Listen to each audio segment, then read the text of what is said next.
मैंने पूरा शुरू से लेकर अंत तक वो देखा, और मैं आपको उस प्रयास को भी नमन करता हूं शुभम भाई, आप विनोद भाई, मैं आप दोनों के उस प्रयास को भी नमन करता हूं, क्योंकि बहुत बड़ी बात होती है उन लोगों की आवाज को आगे पहुंचा देना जो जमीनी स्तर पर काम कर रहे हैं, क्योंकि वो उनके पास तो जितने भी साधन हैं वो उन साधनों का उपयोग करके राष्ट्र और धर्म की रक्षा कर रहे हैं, और आपके पास जो हमारे साधन है, यदि हम उसका उपयोग करके उनकी आवाज को आगे बढ़ा देते हैं तो एक बहुत बड़ा काम हो जाएगा।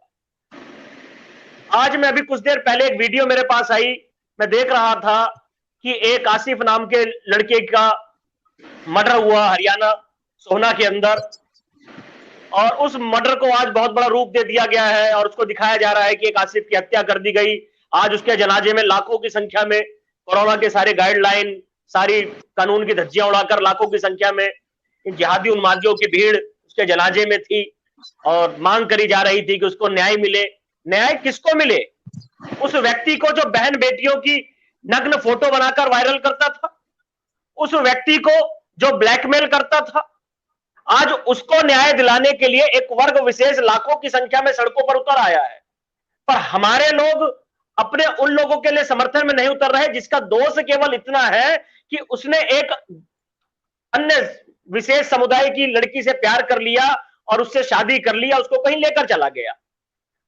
जहां की यह घटना है, क्या वहां आसपास कोई हिंदू समुदाय के लोग नहीं रहते? क्या उनकी जिम्मेवारी नहीं बनती थी? जब इन परिवारों की पिटाई करी जा रही थी, इनके घरों के बाहर ताला लगाया जा रहा था, वो लोग भी निकलकर बाहर आते और कहते कि भाई क्यों मारपीट कर रहे हो? यदि कोई का बात हुई है तो आप उसमें लीगली कानूनी कार्रवाई करिए, पुलिस में जाकर कंप्लेन दर्ज करवाइए, और उसके बाद जो होगा सो देखा जाएगा, हम साथ में आपके। पर आप खुद हथियार उठाकर, खुद लाठी डंडे उठाकर उस परिवार की पिटाई करने लगोगे, उस परिवार के घरों में घुसकर तोड़फोड़ करने लगोगे, उनके माताओं पिता को धमकाने लगोगे, तो क्या ये कानून व्यवस्था है? नहीं, ये कानून व्यवस्था नहीं है, और इसका जिम्मेवार भी हम ही लोग हैं, कोई दूसरा इसका जिम्मेवार भी नहीं है। हम जिम्मेवार इसलिए हैं क्योंकि हम वो लोग हैं जो अपने लोगों का साथ नहीं देते। हम सोशल मीडिया पर, टीवी चैनलों पर, न्यूज़पेपरों पर ऐसी खबरें सुनकर, ऐसी वीडियोस देखकर इतना तो हम बोल लेते हैं जी बहुत गलत हो गया, बहुत गलत हो रहा है, देश इस्लामीकरण की ओर बढ़ रहा है। पर क्या हम लोग उन लोगों का साथ दे रहे हैं जो लोग इन लड़ाइयों को लड़ रहे हैं? मैं आज रॉकी राणा छोटे भाई की बात को सुन रहा था कि इन परिस्थितियों में मोनू मानेसर काम करते हैं, ऐसे करते हैं बहुत सारे मेरे गोरक्षक बंधु, और दुनिया की बात छोड़ो तो मेरे अपने साथी विनोद जी बैठे हैं और भी साथी हैं, किन परिस्थितियों में काम करते हैं। कभी किसी ने चिंतन करा कि भाई लोग, आप लोग कैसे काम करते हो?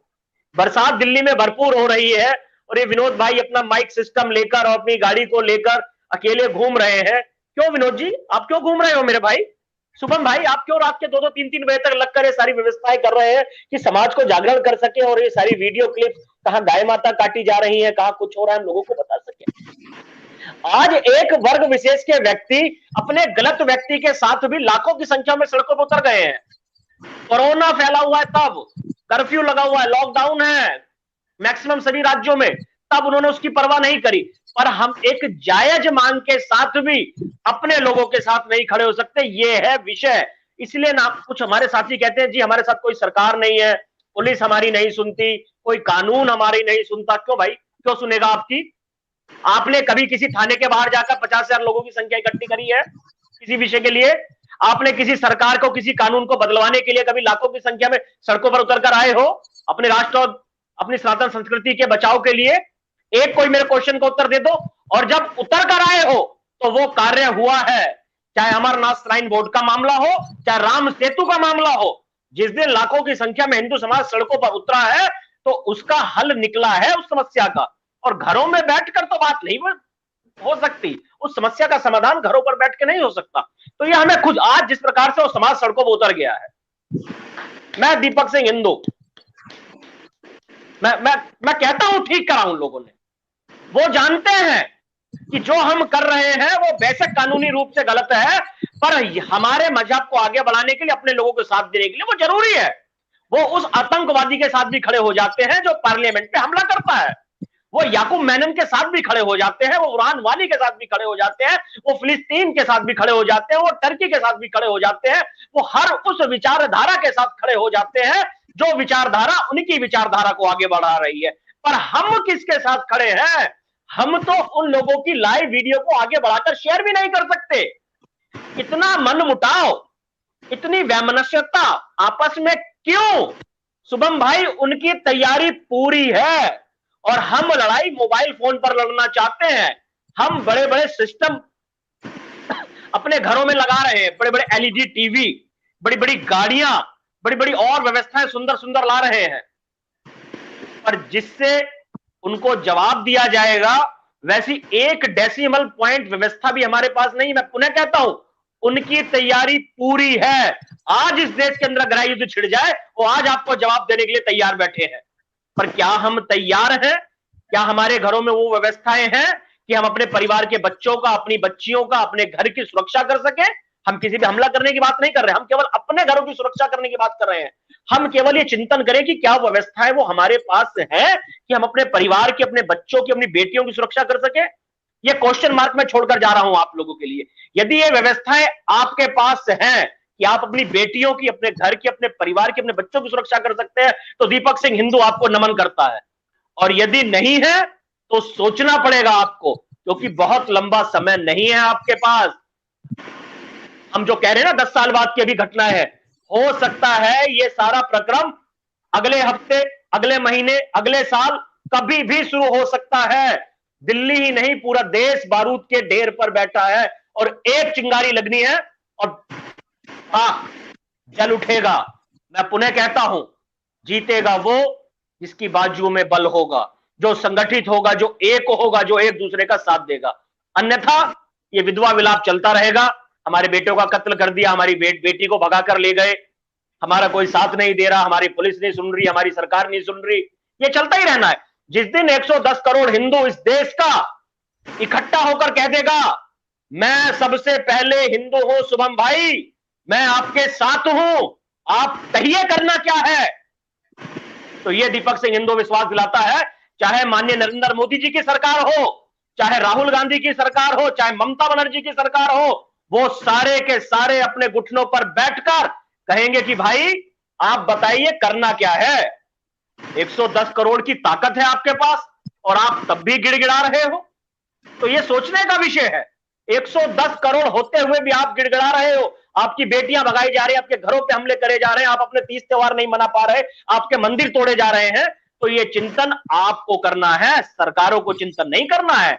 आप हर बार कह देते हो कि हमने तो वोट दे दिया, हमारी जिम्मेवारी पूरी। अब तो नरेंद्र मोदी जी देखे, योगी आदित्यनाथ जी देखे, ये शुभम भाई का ठेका है, ये विनोद भाई का ठेका है। हमने तो जी अपना वोट देकर अपनी जिम्मेवारी पूरी कर दी, अब तो हम कमियां निकालेंगे बैठकर कि ये नहीं हुआ जी, ये नहीं हुआ जी, ये नहीं हुआ। तो क्वेश्चन मार्क आप पर है, आप क्या कर रहे हो, अपने लोगों का साथ दे रहे हो कि नहीं दे रहे, ये सोचना आपको है कि आप अपनी बेटियों की रक्षा कर पाओगे भविष्य में या नहीं कर पाओगे। ये आपको सोचना है कि आप अपनी बेटियों की सुरक्षा कर पाओगे या नहीं कर पाओगे। आप सभी साथी अगर कोई प्रश्न पूछना चाहें, क्योंकि आज कुछ है नहीं ज्यादा बोलने के लिए, आपने ये पूरा केस देख लिया और कब तक रोए हम लोग भी, कितना रोए, कितने केस आपके सामने लेके आए। हम केस लेके आते हैं सिर्फ इसलिए लेके आते हैं कि आवाजें दबे ना। बड़े बड़े मीडिया के जो बड़े बड़े चैनल्स हैं, उनके कैमरे जहां नहीं जा पाते, हम इसलिए लेके आते हैं। लेकिन हमें भी एक जगह पे लगता है कि यार कितना रोए अपने लोगों को। ये आत्मचिंतन का समय आ चुका है। कल के लाइव में किसी साथी ने पूछा था, यतीमा चेतनानंद सरस्वती जी के साथ वाला वो लाइव जरूर देख लीजिएगा। कोई सवाल किया था, उन्होंने बताया कि जब दिल्ली दंगे हुए तो उन लोगों ने क्या, किन चीजों से दिल्ली दंगों में भाग लिया, उनकी छतों पे क्या सामान मिला था।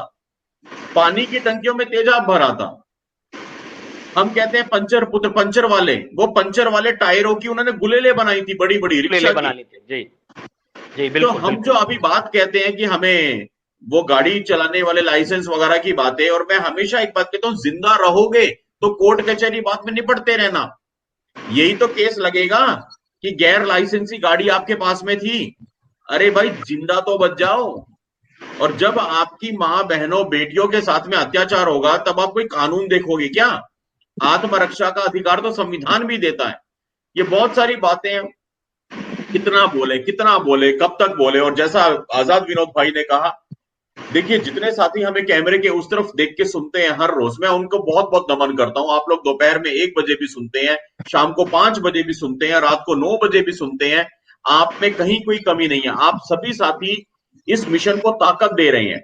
आपका एक एक सहयोग, आपका एक एक लाइक हो, आपका एक एक शेयर हो, आपकी एक एक सुपर चैट हो, आपका एक एक यूपीआई, पेटीएम, फोन पे, कुछ भी हो, जिस भी तरह से आप मिशन को मजबूती देते हैं वो मिशन मजबूत हो रहा है। लेकिन ये जो रीच कम की गई है,